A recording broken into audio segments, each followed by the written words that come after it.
Magandang araw mga kaibigan. Ito po, good news po sa mga nagmamahal kay BP Inday Sara. Tatlong political leaders natin ang nagsalita, nagpakita ng suporta kay BP Sara at ang kanyang Chief of Staff na si Atty. Zulueta Lopez. So, pakinggan natin itong balitang ito, si Senator Robin Padilla, Senator Bato de la Rosa, at Congressman Rodante Marcoleta. Mabuhay kayong tatlo, mga leaders namin na maasahan. Isa-isa nang nagsalita at sinampal ng katotohanan ang mga kabulastugang tipping na ginagawa di umano ngayon ng gobyernong NAGVA at ang mga ilang buayang mambabatas sa panggigipit na ginagawa nito sa Vice President na si Sara Duterte at ang di makatarungang kalunos-lunos na nangyari sa kanyang Chief of Staff na si Atty. Zulueta Lopez. Ayon pa sa matinding pahayag ng senador na si Robin Padilla, ignoring signs can be really be dangerous. Read everything that is happening. Signs are not signs without the obvious message. What is clear should not be disregarded. Ang pagwawalang bahala sa mga palapandaan ay maaaring maging talagang panganib. Basahin ang lahat ng nangyayari. Ang mga palapandaan ay hindi magiging mga palapandaan kung walang malinaw na mensahe. Ang malinaw ay hindi dapat baliwalain. Ang pag-iisang tabi ng palapandaan ay siguradong may patutunguhang kapahamakan. Unquote. Pero nakapagpigil ang magiting na Senador Bato de la Rosa at tila sinampal ng kahilian ang ilang buhayang mambabatas sa Kongreso. Well, tapa niya. Okay naman online. Sir, ano po ang pagpunta niyo po dito? Show support to the BP and their group staff. Nakausap niyo na po. Nakausap po. Kamusta po sila? Ano sabi sa inyo ang pag-usapan na sir? Ang worried lang siya sa sitwasyon niya. Worried lang siya. Dahil, Hindi siya sigurado. She's not sure of what will happen to her. kanina po. Si Laika. Kaya sir, anong thoughts na sa mga nangyayari niyo? Para sa akin, it's a very Is appropriate? very unfortunate dahil yung tao na hindi pa man lang nagiging accused, no? Hindi pa na kailan ng kaso, kung i-treat mo parang kondiktado na dadalhin mo sa women's correctional. Women's correctional facilities a place for convicted criminals. I've been the Director General of UPOR at alam ko kung ano sitwasyon dyan sa loob. Yan ay tulungan yan ng mga serving sentence, convicted felons serving sentence. Bakit mo ikulong doon yung isang babae, isang abogado na tawan lang ng citation for contempt? Ngayon, dadali mo na doon sa facility for the convicted criminals. It's very, very unjustified para sa akin. Very unjustified. Pagpapuntit-puntit kayo ng tao, tapos hindi nyo kayang magtayan dyan sa inyong facility. Pero magkayang facility for contempt persons, di ba?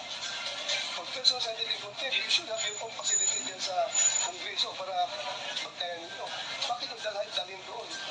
Okay lang sana kung doon dalhin sa Quezon City Police District detention, mga gano'n.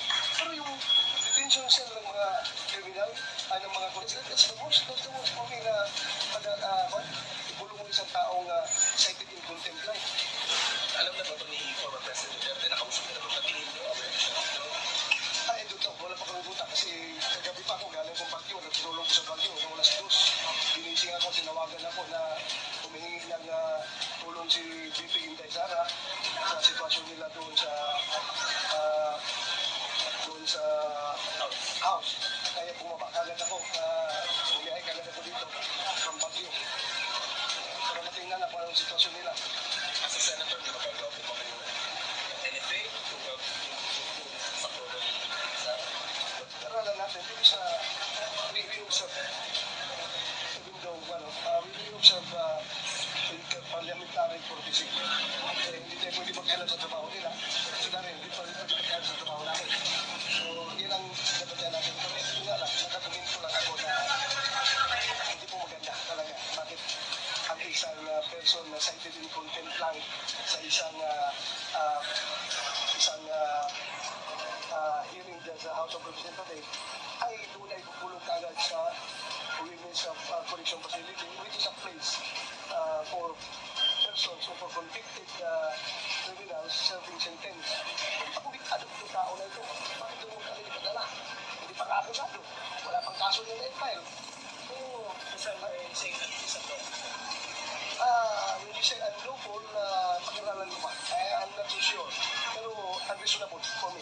Pero sir, Unreasonable. naniniwala po ba kayo na overkill ang deployment ng DFO ngayon kasi meron sila Walang pulis naman yung sumusunod lang yan sa order.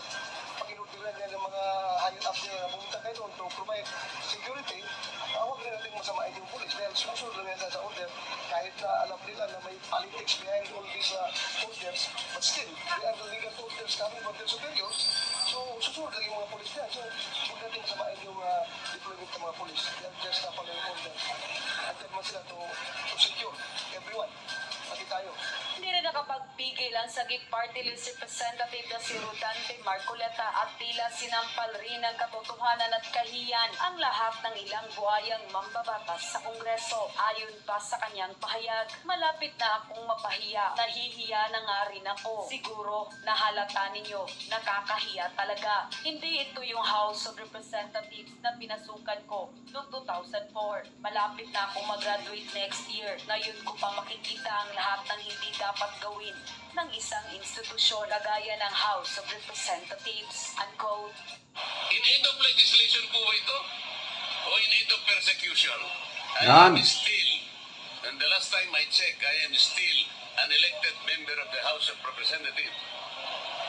At dahil nga, member ako ng House of Representatives, kahit anong committee yun, kaya sabihin nilang hindi ako member, pwede ako magsalita at mag-participate.